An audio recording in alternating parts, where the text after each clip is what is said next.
스카이에도 학생 여러분 반갑습니다. 황원식 쌤입니다. 이번 시간에는 최일남 작가의 흐르는 북이라는 소설을 공부해 보도록 하겠습니다. 이 작품은 1980년대를 배경으로 하고 있습니다. 그리고 공간적 배경으로는 서울이고요. 그러다 보니까 이 1980년대 우리의 시대적 상황이 어떠하고 그리고 그 시대적 상황 속에서 사람들의 심리나 그리고 그 사람들의 캐릭터는 어떠한 건지 이해를 해야만 이 소설을 좀 더 깊이 있게 이해할 수 있습니다. 그래서 쌤이 수업을 하면서 그 시대적 상황과 인물들이 그 시대를 어떻게 살아가고 어떠한 생각을 했는지 설명을 할 테니까 그러한 부분들을 좀 더 정확하게 여러분들이 필기를 하면서 이 소설을 정리를 해야 됩니다. 그러면 전체 줄거리부터 보면서 한번 확인해 보도록 하겠습니다. 줄거리 부분은 우선은 여러분들이 영상을 잠깐 멈췄다가 줄거리 부분을 먼저 읽고 나서 쌤하고 같이 정리를 해야 됩니다. 아시겠죠? 자, 처음부터 볼까요? 선천적인 예술적 기질과 역마살로 인해서 처자와 자식을 외면하고 살아온 주인공 민노인. 자, 주인공이 누굽니까? 민노인입니다. 그런데 민노인이 가지고 있는 특징은 이러한 특징으로 나타나 있죠. 그러다 보니까 여기서 역마살이라는 것은 한 곳에 정착하지 못하고 여러 곳을 떠돌아다니면서 살아가는 운명을 지닌 사람, 이런 것들을 역마살이라고 합니다. 오케이?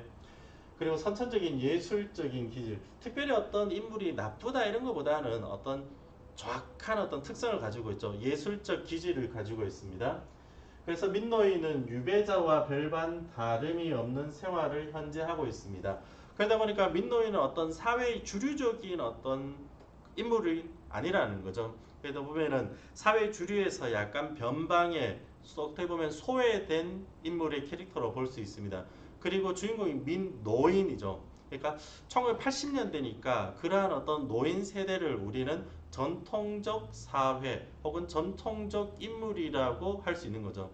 그래서 전통적인 사회를 대표하는 전형적 인물이라고 할 수도 있습니다. 물론 전통적인 인물들이 모두 다 예술적인 기질 이렇게 같다라는 건 아닙니다. 그런데 그 사람이 어떤 가지고 있었던 소재 중에 하나가 뭐냐면은 예술과 북이라는 소재입니다. 그래서 그러한 소재들을 바탕으로 했을 때 약간 어떤 전통적인 요소를 가지고 있지 않을까 이렇게 정리할 수 있습니다. 그리고 민노인의 아들은 자신의 사회적인 체면, 민노인의 아들이 있는데 아들은 사회적인 체면을 굉장히 중요시하는 인물입니다. 그리고 그 아들이 대학생인 아들이 있습니다. 그러니까 어떻게 보면은 여기에 있는 민노인의 아들, 이제 민대찬으로 나오는데 그 민대찬이라는 인물이 그 사회의 주류적 인물 혹은 기성세대 이렇게 정리할 수 있는 거죠. 그리고 민노인은 북 때문에 가정을 버린 채 방탕한 생애를 보내고 생각했기 때문에 아버지가 북을 두드리는 것을 싫어합니다. 그러면 이때의 북이라는 것은 아들과 민노인의 중심에 있는 갈등의 원인이라고 할 수 있는 거죠. 그러나 아들 성규, 민노인의 손자입니다. 민노인의 손자, 성규는 친구들과 놀러다니는 정회사입니다. 북에서 향수가 점점 멀어져 갈 무렵 손자 성규 친구들의 권유로 민노인이 북채를 다시 잡고 두드립니다. 그런데 성규는 할아버지의 북을 치는 행위에 대해서 긍정적이다, 부정적이다? 긍정적으로 생각할 수 있는 거죠. 그러면은 북이라는 소재는 민노인과 민대찬의 사이에서는 갈등의 매개체가 되겠지만은 또 다르게는 민노인과 손자 성규 사이에서는 연결의 매개체가 되는 거죠. 그렇기 때문에 우리는 북이라는 소재를 단순히 갈등이다 이렇게 정리하기보다는 이중적인 기능을 가진 소재 이렇게 해야 되는 거죠. 갈등이지만은 성규에게서는 이때의 북이 세대의 연결, 소통 그렇기 때문에 이런 것들은 이중적 기능이다 이렇게 설명할 수 있습니다. 그러나 가족 중 유일하게 민노인의 예술적 기질과 삶을 이해해준다. 여러분들 다시 한번 나오는데 예술적인 기질 이것을 민노인이 가지고 있고 그러한 민노인의 예술적 기질을 성규가 이해를 하고 있습니다. 그러면은 여러분들 어떤 것을 이해한다라는 것은 그 부분에 대해서 부정적인 태도를 가지는데 이야기는 쉽지 않죠. 그렇기 때문에 성규는 그러한 예술적 기질을 충분히 공감하고 이해하고 긍정적으로 생각하고 있다. 이렇게 볼 수가 있는 거죠. 그러면 민노인이 가지고 있는 어떤 예술적인 기질 그리고 성교가 가지고 있는 그러한 특성을 다시 우리가 묶어서 이야기할 수 있습니다. 뒷부분에 보면은 성규라는 그 손자는 당시 이제 대학생들을 중심으로 해서 시위, 데모를 합니다. 데모를 한다는 것은 어떤 거냐면은 그 시대에 뭔가 저항적인 캐릭터를 가지고 있죠. 그러면은 저항이라는 캐릭터로 봤을 때는 민노인하고 묶이진 않습니다. 하지만은 그 당시에 저항을 하고자 했던 그들의 이유를 보면은 충분히 민노인과 묶일 수 있습니다. 어떤 거냐면은 당시에 1970년대, 80년대에 어떤 시위를 했다라는 것은 그 시대를 사람답게 살고 싶다. 인간의 가치를 추구하면서 살고 싶다. 이러한 목소리들이 굉장히 많았습니다. 그러면은 예술이라는 것이 뭘 가지고 있다? 인간의 가치를 추구하는 것, 인간 본연의 모습을 찾고자 하는 것 중에 하나가 바로 예술적인 행위가 되는 거죠. 그리고 데모 또한 어때? 인간적인 가치를 추구하고자 했던 이유가 됩니다. 그러면 그 둘을 묶을 수 있는 매개체 단어가 뭡니까? 인간적인 가치, 인간의 본연의 모습 이런 것들로 이해할 수 있습니다. 그렇기 때문에 쌤이 처음에 강조했다시피 뭐냐면은 시대를 살아가는 사람들이 추구하고자 하는 모습이 굉장히 다양하게 나옵니다. 그렇기 때문에 여기서는 특히 민노인, 아들, 손자 이 그 3대가 가지고 있는 성격, 캐릭터, 그리고 그들이 가치관을 여러분들이 이해를 해야 됩니다. 그런데 이러한 어떤 다양한 어떤 분류화된 캐릭터가 바로 1980년대에 두드러졌다는 거죠. 이 작가는 그러한 면을 바로 소설로 옮겼다. 이렇게 볼 수 있습니다. 어느 날 청년은 할아버지 민노인에게 자신 학교 봉산탈춤 공연에 참여를 하라고 합니다. 그러면서 민노인은 기쁘게 그것을 받아들입니다. 그리고 참 신들린 사람처럼 그렇게 손자들과 함께 어울려서 그 공연을 마칩니다. 그러다 보면은 이 할아버지 세대와 손자의 세대가 같은 시간, 같은 공간, 같은 행위를 통해서 유대감, 연대를 하게 되죠. 이러한 부분들을 우리가 뭐라 하냐면은 공감, 세대 간의 소통 이렇게 이해할 수 있습니다. 자 보세요. 처음에 우리가 이 소설을 공부할 때 첫 제목이 뭐였습니까? 흐르는 북이었죠. 흐르는 북이라는 것은 북 자체가 어떤 물처럼 흘러가는 건 아니지 않습니까? 근데 이 북이라는 매개체를 통해서 세대 간의 공감을 이끌어내고 있습니다. 그렇기 때문에 소설을 공부하는 것 중에서 중요한 요소 중에 하나가 뭐냐면은 제목이 가지고 있는 상징적 의미를 여러분들이 찾아내는 겁니다. 제목은 어떤 의미다? 흐르는 북이라는 것은 세대 간의 공감과 소통이라는 의미가 되는 거죠. 오케이? 그래서 제목이 흐르는 북입니다. 이 소설은 가족사 소설입니다. 가족사 소설인데 3대가 나타나죠. 다시 뭐라고? 3대. 할아버지, 아버지, 그리고 손자 이렇게 나타납니다. 그래서 할아버지 민노인 같은 경우는 전통적인 어떤 세대라고 볼 수 있다면은 아버지 민대차는 기성세대가 되고 손자 성규는 새로운 세대, 신세대라고 볼 수 있죠. 그러면 각각의 세대들이 서로 간에 어때? 다른 가치관을 가지고 살아가고 있다는 것은 첫 번째 찾을 수 있습니다. 하지만 이 소설에서는 그러한 어떤 세대 간의 갈등만 부각시키는 것이 아니고 세대 간의 공감과 소통이 나타나는 것이 특징입니다. 자, 염상섭의 소설 3대라는 소설이 있습니다. 거기에서 할아버지, 아버지, 그리고 새로운 세대 이 세대 간의 어떤 3대의 서로 다른 가치관들이 나타납니다. 할아버지 세대에서는 전통적인 가치관, 그리고 아버지 세대에서는 뭔가 과도기적인 세대관, 그리고 아들 손자의 세대에서는 새로운 시대를 살아가는 세대. 이렇게 해서 3대 같은 소설에서는 세대 간의 갈등 양상이 나타납니다. 하지만 그 소설에서는 여기는 흐르는 북과 다르게 세대 간의 소통이 나타나지 않는다? 나타나지 않는다라는 겁니다. 이해됩니까? 그리고 차만식의 태평천하라는 소설에서도 마찬가지입니다. 거기에서도 3대라는 어떤 가치관과 서로 다른 세대들이 나타나지만은 그 세대들이 소통이 아닌 서로 간의 가치관의 갈등을 중심으로 하고 있다는 겁니다.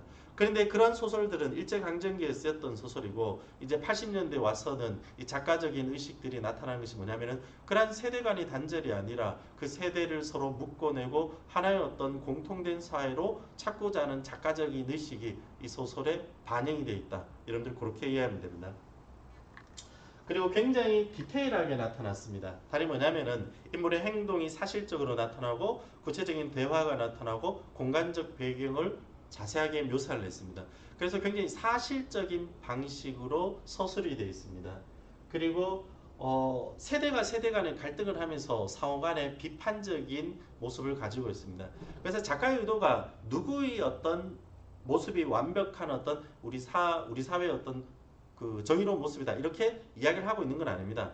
특정한 세대가 가지고 있는 특징들이 나타나고 그것을 서로 간의 비판을 통해서 문제점을 제기한다. 그래서 여기서 비판적인 의도이다 라고 생각하면 됩니다. 물론 작품을 읽다 보면은 중심된 비판의 대상은 사실은 아들, 거기서 보면은 민대찬이라는 어떤 그 민노인의 아들의 이 비판의 대상이 중심이 되는데, 하지만은 그 인물만이 비판의 대상이라고 여러분들이 이해를 하면은 이 소설을 완벽하게 이해를 한 건 아닙니다. 왜냐하면은 민대찬의 입장에서는 자기가 자식인데 아버지가 자식의 어떤 양육하는 책임을 져버렸기 때문에 충분히 그런 부분을 공감할 수 있는 거죠. 그렇기 때문에 민노인이 가지고 있는 삶의 어떤 단점은 무엇인지 그런 부분들도 여러분들이 이해를 해줘야 됩니다. 서울의 한 아파트이고 전지적 작가 시점이라고 되어 있는데, 저보세요. 흐르는 북에서 가장 중요한 것이 뭐냐면은 여기 있는 시점입니다. 이해됩니까? 다시, 흐르는 북은 이 소설에서 가장 첫 번째 시험에 나올 포인트가 뭘까? 그리고 학생들이 공부를 하면서 가장 활용도가 높은 것이 뭐냐? 바로 여기에 있는 시점이라는 겁니다. 이 소설의 시점은 전지적 작가 시점이기도 하지만은 예를 가지고 우리가 선택적 전지적 작가 시점 이렇게 이야기합니다. 선택적이라는 것을 다르게 제한적 전지적 작가 시점 이렇게 이해를 합니다. 좀 이따 다시 설명해 줄게요. 작품은 전반적으로 전지적 작가 시점입니다. 다르게 말하면은 여기에 있는 주인공이 누구였습니까? 민노인이지. 민노인에 대해서는 서술자가 어떻게 서술을 하고 있느냐? 어떻게 서술을 하고 있냐면은 전지적 시점으로 인물이 가지고 있는 심리를 자세하게 서술을 해줍니다. 그런데 주인공이 아닌 기타 다른 인물들은 어떻게 되냐면은 이 전지적 작가의 시점이 아니고 그 인물들은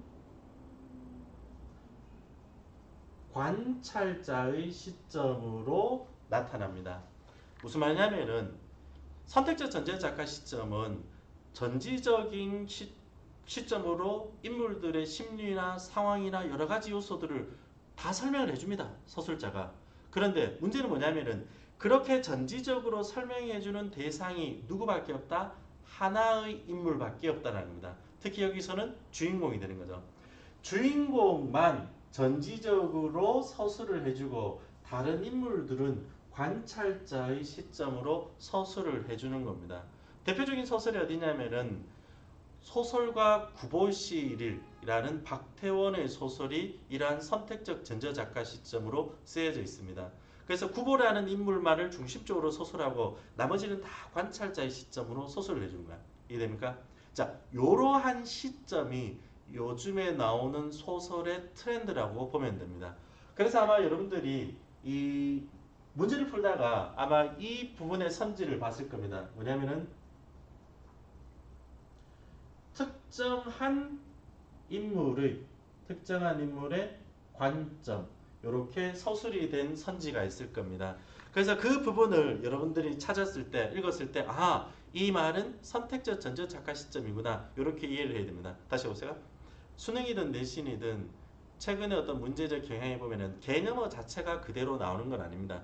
그 개념어가 다른 말로 풀어져서 나오는 경우가 대부분입니다. 그렇기 때문에 선택적 전제 작가 시점이라는 개념과 그리고 그 말이 실제로 선지화가 되었을 때 어떤 말로 풀이가 되는지를 여러분들이 이해를 해야 됩니다. 아시겠습니까? 본문 속에서 쌤이 이러한 선택적 전제 작가 시점이 어떻게 실현되는지 다시 설명을 해줄 겁니다. 자, 예술혼과 인간의 본연적인 삶을 추구하는 것은 누굽니까? 여기서는 민노인이 되는 거죠. 민노인이 되는 거고, 세대 간의 갈등은 아버지와 민노인과 민대찬의 과정이고, 화합은 민노인과 성규라는 인물을 통해서 화합의 모습을 나타납니다. 이렇게. 자, 그래서 여기 전반에 있는 부분들은 좀 전에 쌤이 줄거리를 하면서 설명했던 부분이니까 여러분들이 읽어보면은 충분히 공감을 할 겁니다. 그리고 소설을 읽으면서 중요한 것은 뭐냐면은 이러한 인물들 간의 관계입니다. 인물들 간의 관계인데 민노인과 민대차는 뭘 중심으로 갈등을 합니다. 아들 성규와 민대차는 마찬가지 갈등을 합니다. 하지만 민노인과 아들 그 손자 성규는 서로 간의 공감과 이해. 그러니까 여기에서 무엇을 작용하는가? 여기서 바로 흐르는 북이 되는 겁니다. 이 북이 흘러가서 즉 시대와 어떤 공감이 이루어지는 과정이라고 볼 수 있습니다. 그리고 인물들은 이런 캐릭터니까 여러분들이 정리하면 됩니다. 민노인은 하루 연습만으로 실력이 부차 안 되겠다. 며칠 더 나올 것을 자청했고, 자 보세요. 이런 것들 읽을 때 이렇게 동그라미를 쳐보세요. 동그라미를 쳐보면은 그 인물이 가지고 있는 심리가 직접적인지 간접적인지 알 수 있습니다. 자 여기까지는 뭡니까? 민노인의 행동이 나타난 거죠. 그렇기 때문에 여기서는 간접적 제시입니다. 아이들은 마찬가지 행동이 나옵니다. 막걸리 집으로 옮겨갔을 때 민노인이 여기서 성경을 북서를 도중에 내두면 축히 올렸다. 여기서 마찬가지 아이들의 행동이 나오죠. 그것을 입에 발린 칭찬을 또 민노인은 듣기 싫지가 않았다. 자 보세요. 민노인의 뭐가 나옵니까? 민노인의 심리를 누가 서술해주고 있습니까? 서술자가 다 서술을 해주고 있죠. 자 그리고 잊어버렸다. 얘들아 꺼져가는 몸으로 되어 있다. 자 볼까? 전체적으로 요 첫 번째 요 장면에서는 직접적 제시가 많습니까? 간접적 제시가 많습니까? 인물의 행동과 그리고 인물에 대한 대화를 통해서 전체적으로 간접적 제시가 많죠. 간접적 제시라는 것은 어떤 것? 보여주기 방식 또 다르게는 극적 제시 이렇게 설명할 수 있죠. 술 친구들 어울리는 자신의 마음이 퍽 편안하다는 느낌이 들었다. 자 이건 마찬가지 누굽니까? 민노인의 심리가 서술이 되고 있습니다. 옛날에 없었던 노인과 젊은 이런 담화 어디에서 연용하고 있는 게 딱 짚어볼 수 없었지만 두 번 연습을 더 참가하면서 새벽에는 성경을 읽었다. 이해됩니까? 계속적으로 서술자가 민노인의 심리를 중심적으로 서술해주고 있습니다. 그렇기 때문에 이 소설 자체 지문의 난이도는 그렇게 어렵진 않습니다. 그래서 여러분들이 이 지문을 읽어가면서는 민노인이 어떠한 심리를 가지고 있는지 그 부분을 직접적으로 찾는 것이 훨씬 중요합니다. 일찍 아침을 먹고 여느 날 걸음걸이로 집을 나선 민노인은 나이에 어울리지 않고 설레했다. 민노인의 심리가 직접적이죠. 아들 내외에 대한 심리 때문이다. 수십 명의 아이들이 어우러져 있다가 쭉쭉쭉 밑에까지 읽어보면은 어때? 밑에까지 읽어보면은 전체적으로 대화 따옴표가 없죠. 따옴표가 없이 어떤 방식으로 서술돼 있어. 그 인물 그 어떤 과정들 하루의 일과들이 요약적으로 제시되어 있죠. 다시 뭐라고? 요약적인 제시가 됩니다. 여러분들 요약적 제시라는 것은 직접이야 간접이야? 직접적 제시가 되는 거죠. 직접적인 제시. 오케이. 그래서 밑에까지 보면은 마찬가지 다른 인물에 대해서는 행동을 중심으로 서술해 주지만은 민노인에 대해서는 직접적이다. 이해되겠습니까? 자, 이런 것들을 뭐라 한다고? 선택적 전제적 작가 시점이라고 합니다. 그런데 선택적 전제적 작가 시점보다 더 중요한 것은 특정한 인물의 관점에서 다시 특정한 인물의 관점에서는 1인칭 시점을 말하는 게 아니에요. 1인칭 시점이 아니고 주인공의 심리만 서술자가 직접적으로 서술해준다. 요 내용으로 이해를 하면 됩니다. 자, 잘하는이다. 할아버지를 끌어들이면 니네 출판인 성사가 안 되니 나는 또 뭐라고 하는 식으로 대응 이 성경의 한문에 비해서는 뭐뭐 흘렀다. 자, 여기서는 지금 아버지 민대창과 아들 성규가 갈등을 하고 있죠. 너도 날 놀리는 거니? 작가란전 아버지의 음성에는 떨어진 믿음직한 삭증을 가려 조금 끓고 있었다. 마치 민대찬도 심리보다는 어때? 행동이 나타나고 있죠. 무슨 말씀이세요? 지금 이주잖아. 웃은 건 잘못이라면 사과할게요. 할아버지를 모시는 것은 사과할 것이 안 됩니다. 왜냐하면 할아버지를 그렇게 대하는 것은 내가 충분히 나는 나름대로 이유가 있다라는 거죠. 이해됩니까? 자, 다시 가봅시다. 자, 이러한 방식에서 서로 간에 어떤 대놓고 싸우고 있잖아요. 이제 갈등을 하고 있어요. 그러면은 학생들이 많이 질문하는 것 중에 하나가 뭐냐면 이 단어입니다. 첨예한. 첨예한. 첨예한이라는 것은 굉장히, 굉장히 혹은 격하게 이라는 의미로 이해를 하면 됩니다. 그래서 이 부분에서는 첨예한 갈등, 격한 갈등이 나타난다. 이렇게 보면 됩니다. 이걸 가지고 뭐 어떤 무기를 가지고 서로 간에 치고받고 이런 싸움이 아니더라도 높은 목소리 언쟁을 통해서도 서로 간에 어떤 갈등이 나타났을 때는 우리는 이것을 첨예한 갈등 이렇게 이해를 하면 됩니다. 되시죠? 도원이란 말은 쉽습니다. 누가 누구를 도원한단 말입니까? 또 그런 일이 어째 잘하고 못하고 구별됩니까? 저는 이해할 수 없습니다. 그리고 뭐 쪽에 있고 자 그리고 이 아들 성규가 이제 아버지에게 자신의 의견을 굉장히 논리적이고 이성적으로 반박을 하고 있죠. 그러니까 너 이제 보니 참 똑똑하구나. 자 볼까요? 이 부분에서 민대차는 정말 아들이 정말 똑똑하다라고 아들을 칭찬하고 싶은 겁니까? 그렇지 않죠. 이 장면에서는 아들을 어떻게 보면 비아냥거리고 비판하기 위한 의도인 거죠. 그렇기 때문에 이 부분에서는 우리가 반어적이다. 반어적인 표현이 나타난다. 할 수 있습니다. 자, 그래서 아들 그걸 확인했습니다. 너는 아버지와 나와의 관계에 대해서 특히 내가 취하고 있는 입장에 대해서 불만이지. 그러니까 아들 성규가 뭐라냐면 그럴 수는 없습니다. 아버지와 할아버지 처지를 이해하면서도 그 논리를 그대로 저와 연결시키고 싶지는 않습니다. 자, 이런 대사들을 여러분들이 정확하게 이해를 해야 됩니다. 그래서 특히 내신에서는 이러한 대화들을 사실은 반복을 해서 반복을 통해서 내용을 정확하게 이해할 필요가 있습니다. 소설 문제에서 학생들이 이제 상위권 학생일수록 많이 틀리는 것 중에 하나가 뭐냐면은 선생님들이 학교에서 문제 내는 디테일한 어떤 심리적인 부분들. 자, 예를 들면은 아들 성규는 아버지 민대찬이 할아버지에게 대하는 행동과 심리에 대해서 반감을 가지고 있다. 충분히 그럴듯하죠, 그죠?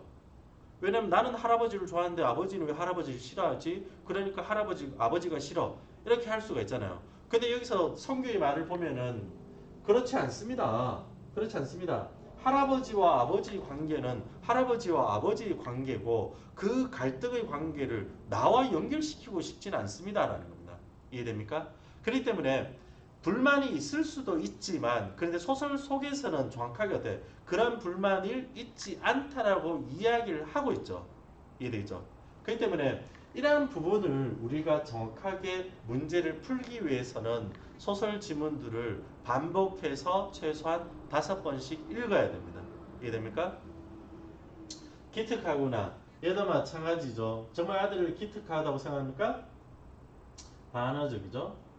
반어적인 표현이고 그러니까 너만으로 할아버지와의 질서를 보였다는 거야? 그것도 맞지 않습니다. 할아버지와 저와는 갈등의 관계가 없는데 왜 그런 갈등의 관계를 해야 된다는 겁니까? 이렇게 이야기를 하고 있습니다. 자, 아들 레위는 밤늦도록 도지 않았습니다. 성규가 데모를 갖다가 붙잡혔죠. 다시 아까 처음에 쌤이 데모에 대한 얘기를 했었죠. 그 당시 1980년대의 학생들이 데모를 했다라는 것은 어떤 이데올로기 이념적인 것보다는 생활 속에서 우리가 인간의 가치를 실현할 수 있는 그런 사회가 되었으면 좋겠다. 민주화가 되었거나 아니면 노동자의 어떤 연대를 통해서 함께 시위를 하는 것. 다시 뭐라고? 인간적인 가치를 실현시킬 수 있는 사회가 되었으면 좋겠다. 그렇기 때문에 이 데모라는 것이 결국 인간의 가치를 추구한다라는 어떤 연결의 고리가 되는 거고 그리고 민노인이 가지고 있는 예술의 혼도 예술이라는 것 자체가 보면 인간 본연의 모습을 찾아가는 어떤 행위로 이해할 수 있습니다. 그렇기 때문에 둘이 인간의 가치라는 매개체로 묶일 수 있다는 겁니다. 그 민노인은 수경이가 시켜서 아들이 먹던 양주를 마시면서 조금 홀짝거렸다. 얼마나 지났을까 취해서 번지자 민노인은 극히 자연스럽게 북을 두드린다. 자 이렇게 보면은 북을 두드리는 행위가 나오죠. 민노인의 어떤 부분들을 직접적으로 심리를 서술한 부분들도 있지만 이런 식으로 간접적으로 서술한 부분들도 우리는 그것이 가지고 있는 의미가 무엇인지를 찾아야 됩니다. 소설에서 서술자가 기본적으로 작품을 통해서 독자들에게 전달할 때는 두 가지 방식이 있습니다. 직접적인 방식과 간접적인 방식. 직접적인 방식은 우리가 디테일하게 찾으면 돼요. 근데 문제는 뭐냐면은 이러한 행동을 보여주고 그가 가지고 있는 심리가 무엇일지 찾는 문제가 결국 우리한테는 관건이 된다고 보면 됩니다. 북을 껴안고 지금 데모를 하다가 잡혀간 어떻게 보면 손주를 걱정하고 있는 거죠. 그리고 또 아들과 또 뭔가 좀 갈등이 이루어지지 않을까? 또 그런 부분에 대한 불안한 심리가 있는 거고 그러한 불안한 심리 어떤 보면은 불안감 이 불안감을 이러한 행동을 통해서 나타낸 거고 그러면은 둥둥둥둥둥둥둥둥둥 북소리가 있죠. 그러면 이 북소리 의성어 같은 경우도 마찬가지 인물의 불안감을 간접적으로 나타낸다 이렇게 할 수 있는 거죠. 북소리를 듣고 수경이가 북을 하루지 한번 교차를 쳐다봤다. 그리고 궁상 왔다고 타박하진 않았다. 오히려 다소곳이 민노를 했다. 할아버지 복으로 팔성을 반주하면 어떨까요? 그러면은 손녀 같은 경우에도 할아버지에 대한 어떤 공감이나 반감 이런 부분이 충분히 있을 수 있겠죠. 근데 여기서는 공감인지 반감인지 정확하게 나타나지 않죠. 그러니까 할아버지가 왜 북을 두드리냐 이런 부분에 대해서 깊이 생각하지 않고 자기가 가지고 있는 호기심을 그대로 뱉어낸 거죠. 할아버지 이거는 팝상을 어떻게 연주해요? 뭐 이렇게 질문을 하는 거잖아. 수경아 리오레오프들은 아직까지 할아버지가 딴소리를 하고 있네. 이 북과 관계가 있겠지. 그러면은 좀 전에 쌤이 설명했다시피 이런 북과 관계가 있다 없다? 충분히 관계가 있다라고 설명할 수 있는 거죠. 인간적인 가치를 추구하는 두 인물의 캐릭터입니다. 무슨 상관이 있어요? 아니에요. 그보다 궁금한 게 있어. 오빠 저와 넷셀토리죠. 근데 오빠는 할아버지의 북소리에 푹 빠져있고 솔직히 저는 잡음으로 들려요. 그 차이는 무엇일까요? 그 차이가 뭘까요? 사람들이 개별적으로 가지고 있는 다양한 가치관의 차이가 결국 그것을 어떤 누군가는 호감, 누군가는 반감, 누군가에게는 무관심 이렇게 나타나는 거죠. 아무래도 녀석이 내 역마살을 닮을 것 같다. 역마살. 이때 역마살이라는 것이 떠돌아다니는 어떤 운명을 역마살이라고 그랬는데 이 성규가 뭔가를 떠돌아다닌다. 이러한 어떤 역마살을 직접적인 어떤 의미로 보기보다는 아까 쌤이 계속 반복하고 있는 거 그들이 가지고 있는 삶의 가치관이 서로 간의 공감과 이해 그리고 함께 공유를 하고 있다. 이렇게 보면 됩니다. 역마살과 데모는 어떻게 다를까? 다르다고 보고 있습니까? 이것이 같다라고 보고 있습니까? 비슷하다. 이렇게 보고 있죠. 뚝딱 손녀의 세잘거림으로 옆에 있다 민노인은 눈을 지그시 않고 크게 북을 친다. 훨씬 더 어떤 내적인 갈등이 좀 두드러진다고 볼 수 있는 거죠. 이때 내적 갈등이라는 것은 두 가지 욕망이 상충 이런 보다는 어떤 불안감, 이렇게 나로 인해서 혹시 나 때문에 뭔가 손자가 어떤 사회의 주류로 가지 못하고 뭔가 떠돌아다닐 것 같은 그런 느낌도 들고 혹은 아들과 민대창과의 갈등으로 인해서 조금 약간 어떤 가정 내에서의 어떤 문제점으로 인한 불안감도 다양하게 나타난다고 할 수 있습니다. 그래서 이러한 어떤 간접적 제시가 되었을 때는 반드시 하나의 어떤 의미로만 해석하기보다는 그것이 간접적으로 다양한 해석이 가능하다라는 것을 여러분들이 유념하고 이해를 하기 바랍니다. 상징적 소재를 통해서 갈등을 부각시킨다. 어떤 것입니까? 북이었죠. 근데 북이라는 것은 갈등의 매개체이기도 하지만 어떤 거다? 소통의 매개체가 된다 그랬죠. 의성어와 의태어를 통해서 문제의 상황을 제시하고 결과를 숨긴다. 그러니까 열린 결말이라고 하는 거죠. 이런 것들을 둘은 이제 예를 들어서 성규가 돌아온 다음에 그 과정은 어떻게 됐을까? 그런 부분을 제시하지 않고 다양한 어떤 독자들의 상상력을 유발하고 있습니다. 초점화된 대상을 선정해서 이됩니까? 이런 걸 가지고 선택적 전자 작가 시점이나 그리고 다르게는 특정한 인물의 관점에서 이렇게 정리할 수 있습니다. 그리고 심리적 거리가 표현이다. 예를 들면은 자 보세요.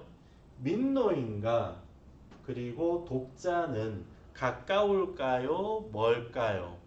즉 독자는 민노인의 심리를 잘 공감하고 있어? 모르고 있어? 잘 공감을 하고 있죠. 그렇기 때문에 여기서는 가깝다. 가깝다. 이렇게 할 수도 있고 또 여기 보면은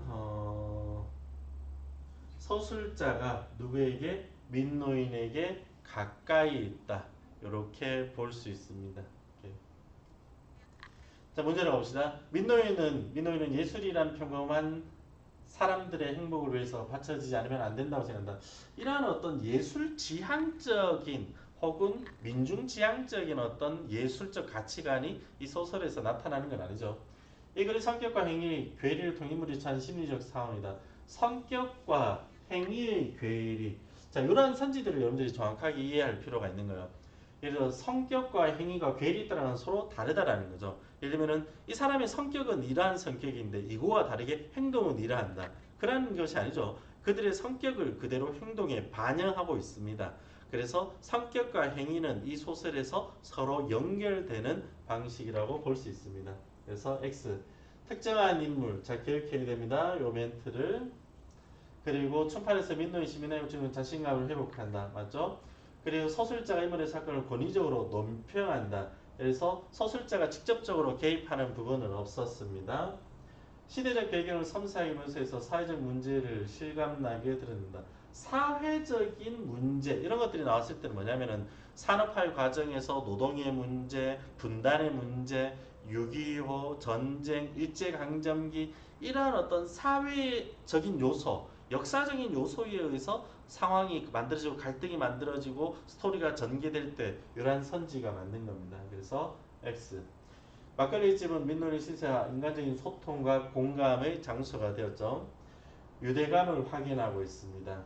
자, 그리고 의식의 흐름기법. 의식의 흐름기법이라는 것은 인물이 가지고 있는 내면의 무의식을 그대로 서술하는 것, 이런 것들을 의식의 흐름기법이라고 합니다. 6.25 전쟁 직후의 전후문학이나 아니면은 일제강점기 1930년대 이상의 날개 같은 소설은 의식의 기법이 있습니다. 자, 이런 것들을 쌤이 수업하면서 학생들한테 어떻게 이야기하냐면은 미친놈? 예. 오케이? 미친놈이 하는 거. 그러니까 여러분들 있잖아. 미친놈이 뭐 이상한 소리를 하면 그걸 알아듣는다. 이상한 거예요. 이래? 미친놈이 헛소리를 하면은 그것은 그냥 헛소리로 들려야 되지. 그것이 뭔가 자기한테 공감이 돼. 그럼 같이 손을 잡고 언덕에 있는 하얀 집으로 가야 돼요. 정신병원으로. 그러니까 의식의 기법이라는 것은 우리가 읽었을 때 도대체 무슨 내용을 이야기하고 있는지 모르겠다. 그런 내용이 있을 때 의식의 기법입니다. 근데 우리는 이 소설을 읽으면서 굉장히 명확하게 그 과정들이 내용들이 이해가 되잖아요. 그렇기 때문에 의식의 기법은 틀렸습니다. 그리고 사회적 홀대 속에서도 꿋꿋하게 민족의 예술혼을 지키는 사람입니까? 그건 아니죠. 그래서 X. 성규는 민노인의 삶에 대해서 공감하고 뭐 이해 이렇게 해도 됩니다. 민노인의 예술을 대접받지 못하라도 나름대로는 그것이 격식을 갖추어야 된다. 왜냐하면은 손자의 어떤 학교에 가서 하더라도 거기서 두루마기 이런 걸 잘 갖춰 입어야 된다. 이렇게 생각을 하고 있죠. 민노인이 과거를 지향했다는 것은 가족보다는 어떤 것에 있습니까? 어떤 자신만의 예술혼을 추구했던 모습이죠. 성경은 민대창의 말씀 세대 간의 화합을 뭐로까지 연결시키고 있다. 민대창의 말씀에서 어떤 우리 사회 혹은 우리 역사의 의미, 사회 해도 되고 아니면 역사적인 의미 이렇게 이해됩니다. 북을 통해서 이야기하자고자 하는 것. 갈등도 있지만 어떤 것도 있었다? 소통의 어떤 의미도 있었죠. 아버지가 성경을 말씀 냉소를 지은 이유에 대해서는 서술하죠. 아버지가 성교의 말다툼을 아버지의 심리를 서술해야 되는 겁니다. 아버지는 어쩌면 민노인에 대해서 아버지 혹은 자식의 관계가 비정상이었다 이렇게 생각하고 있죠. 그렇기 때문에 이 성교의 말을 통해서 아버지 민노인에 대한 어떤 부정적인 인식이 요런 어떤 냉소를 지었다 이렇게 보면 됩니다. 맨날 북을 팝솔로는 어떤 질문을 한 이유는 뭘까요? 일종의 호기심이라고 보면 됩니다. 약간의 호기심. 그런데 그 호기심이 정말 어떤 것을 배우고 싶다 이러한 것보다는 좀 가벼운 호기심으로 하면 됩니다. 성규가 아버지와의 말다툼과 대모를 통해서 무엇에 반발하여서 세상을 바꾸는 겁니다. 기성세대죠. 기성세대의 반감이 결국 그러한 데모를 통해서 나타났다 이렇게 볼 수 있는 거죠. 왜냐하면 민대찬이라는 인물을 보면은 굉장히 현실적이고 그리고 뭔가 좀 약간 어떤 이기적인 특성을 가지고 있습니다. 그 당시에 80년대에 가지고 있었던 기성세대가 그런 문제점이 있고 그 아들인 성규의 세대가 그 세대를 비판하는 모습이다 이렇게 보면 됩니다. 됐습니까? 자, 정리해 보면은 흐르는 북이라는 그 소설에서 가장 중요한 것이 뭐냐면은 바로 인물들이 가지고 있는 그들의 가치관과 그리고 그 속에서의 그 갈등의 양상들이 이 소설에서 중심이라고 보면 됩니다. 근데 그런 갈등의 양상들이 단순하게 나타나고 대립하는 것으로 끝나는 것이 아니고 할아버지 대와 손자의 대가 서로 소통과 교감을 통해서 뭔가 앞으로의 발전적인 방향을 나름대로는 제시하는 소설이라고 보면 됩니다. 되셨죠? 그리고 상징적인 어떤 소재의 의미 그리고 특히 시점 부분이 이 소설에서 중요하기 때문에 여러분들이 그 부분을 반드시 기억하고 그리고 나중에 실제 수능에서도 이러한 방식의 서술을 통해서 특정한 인물의 관점이라는 선지가 충분히 나올 수 있습니다. 그래서 그 부분을 여러분들이 기억하기 바랍니다. 고맙습니다.